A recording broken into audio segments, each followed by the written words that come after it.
2 चाबियां जीतने के बाद अब पूरे ओएसिस में सिर्फ पराग की चर्चा हो रही थी। दूसरी तरफ नागेश समझ चुका था कि अगर पराग को नहीं रोका गया तो ईस्टर एग उसके हाथ से निकल जाएगा। अब खेल सिर्फ ओएसिस तक सीमित नहीं रहा था, लड़ाई असली दुनिया तक पहुंच चुकी थी। पराग और आर्या तीसरी चाबी का सुराग ढूंढने में लगे थे। इसी दौरान दोनों पहली बार असली दुनिया में मिलते हैं। बातचीत के दौरान उन्हें हरिदास बाबा की जिंदगी से जुड़ी कुछ और बातें पता चलती हैं और उन्हें यकीन हो जाता है कि तीसरी पहेली भी उनके अतीत से जुड़ी है। लेकिन उनकी हर गतिविधि पर आईयूआई की नजर थी। कुछ ही देर में आईयूआई के लोग उन पर हमला कर देते हैं। आर्या समझ जाती है कि अगर दोनों साथ रहे तो पराग भी पकड़ा जाएगा, इसलिए वह खुद को उनके हवाले कर देती है और पराग किसी तरह वहां से बच निकलता है। आईयूआई के लोग आर्या को अपने मुख्यालय ले जाकर कैद कर देते हैं।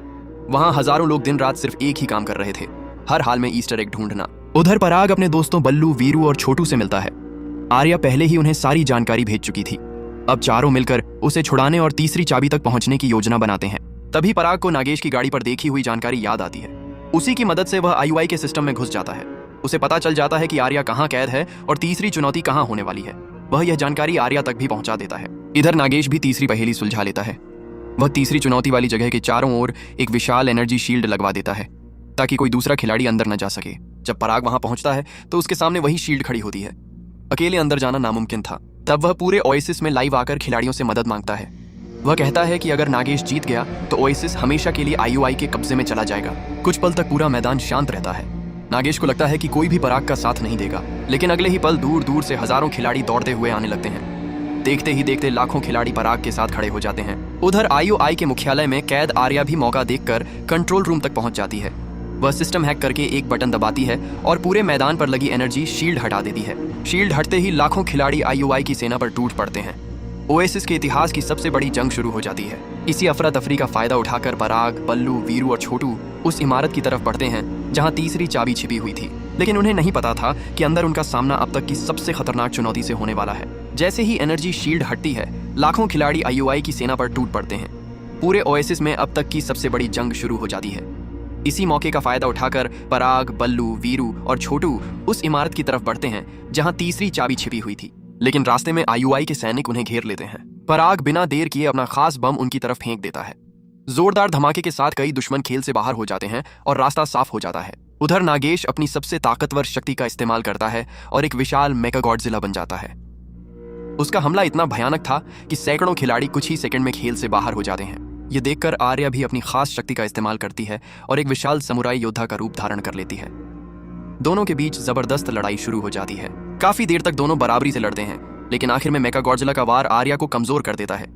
वह फिर अपने असली रूप में आ जाती है। इसके बावजूद वह नागेश को रोकती रहती है ताकि पराग तीसरी चुनौती तक पहुंच सके।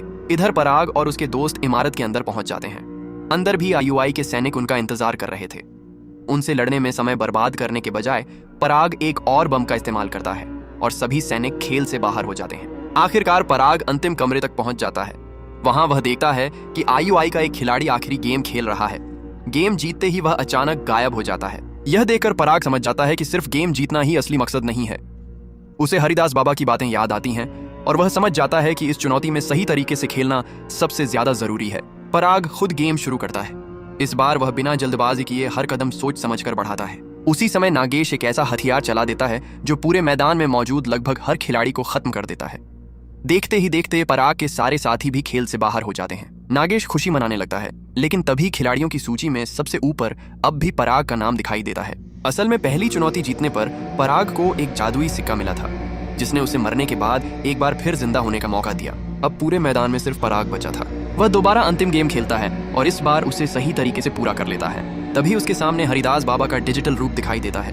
वह मुस्कुराते हुए पराग को तीसरी और आखिरी चाबी सौंप देते हैं। अब पराग के पास तीनों चाबियां थीं, लेकिन उसी समय असली दुनिया में आईयूआई के लोग उस ट्रक तक पहुंच जाते हैं जहां पराग खेल खेल रहा था। एक महिला अधिकारी उस पर हमला करती है, लेकिन पराग उसे धक्का देकर ट्रक से बाहर गिरा देता है और फिर तुरंत खेल में लौट आता है। अब उसके सामने वह रहस्यमयी दरवाजा था जिसे खोलने के लिए पूरी दुनिया सालों से इंतजार कर रही थी। तीनों चाबियां मिलने के बाद पराग उस रहस्यमयी दरवाजे के सामने पहुंच जाता है। वह एक एक करके तीनों चाबियां उसमें लगाता है और दरवाजा खुल जाता है। अंदर उसका सामना फिर से हरिदास बाबा से होता है। उनके हाथ में एक समझौते की फाइल होती है।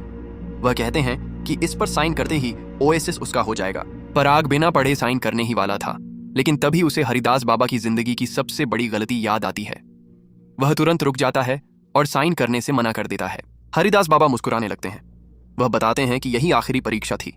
उन्हें ऐसा इंसान चाहिए था जो लालच में नहीं बल्कि सही फैसला ले। इसके बाद वह पराग को अपने पुराने कमरे में ले जाते हैं और उसे ईस्टर एग सौंप देते हैं। उसी पल पूरे ओएसिस में घोषणा हो जाती है कि पराग ही ओएसिस का नया मालिक है। उधर असली दुनिया में नागेश गुस्से में पराग पर हमला करने पहुंचता है, लेकिन जैसे ही वह पराग के हाथ में ईस्टर एग देखता है, उसे समझ आ जाता है कि वह हार चुका है। तभी पुलिस वहां पहुंच जाती है। आर्या पहले ही आईवाई के सारे सबूत पुलिस तक पहुंचा चुकी होती है।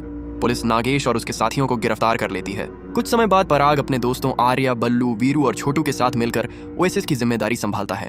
वह खेल के नियम बदल देता है ताकि कोई भी कंपनी खिलाड़ियों का गलत फायदा ना उठा सके। साथ ही वह एक नया नियम बनाता है कि हफ्ते में 2 दिन ओएसिस बंद रहेगा ताकि लोग अपने परिवार और असली दुनिया को भी समय दे सकें।